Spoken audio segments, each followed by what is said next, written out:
right? If you'd said the word drone in 1995, most people, or unmanned aircraft, most people would have given you a sort of a puzzled look. If you say it today, everybody on the street knows what you're talking about. Why all of a sudden has it leapt into the kind of attention of everybody? There's this incredible wealth of things that you can apply these to and do things either more cost effectively than you could have done them before, or simply do things that you could not have done in a traditional manned aircraft. How is it that multiple aircraft of different sizes and shapes and trajectories and speeds can somehow work together? First and foremost, you want to avoid any kind of accident, and then secondly, you want to make the airspace usable in an efficient manner. If you read the debate about drones, it's like, oh gosh, we got to really address the privacy issues. And with that, though, there's also a freedom to gather information. So if I want to walk outside the street here on Exposition Boulevard and take my camera and take a picture, why do I have the right to do that? Well, one of the fundamental reasons I have the right to do that, it's a public place and I have a First Amendment right to gather information. Now, does my First Amendment right to gather information extend so far as to enable someone to take a ladder, put it up against someone else's house and climb up and start taking pictures in a second floor window? Of course not. And you can think about analogies, things like the internet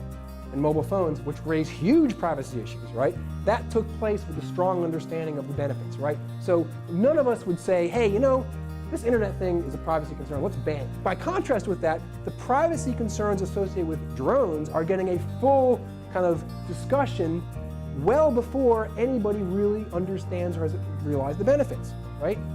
And so to the extent that, so you want the discussion to be balanced. If we were to, for example, prevent, as some legislation would do, law enforcement agencies from acquiring drones, is that really the right choice if it makes them unable to carry out a search and rescue mission? It's also important to sort of keep in mind the near impossibility of predicting how any technology, including unmanned aircraft, is going to develop.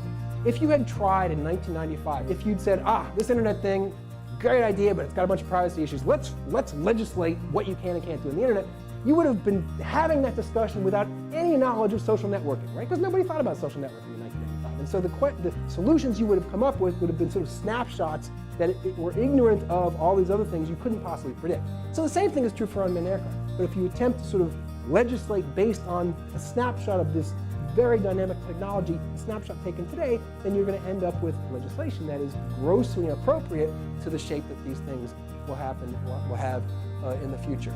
The overwhelming majority of aircraft are not going to be passenger aircraft that are taking us to go on vacation in Hawaii.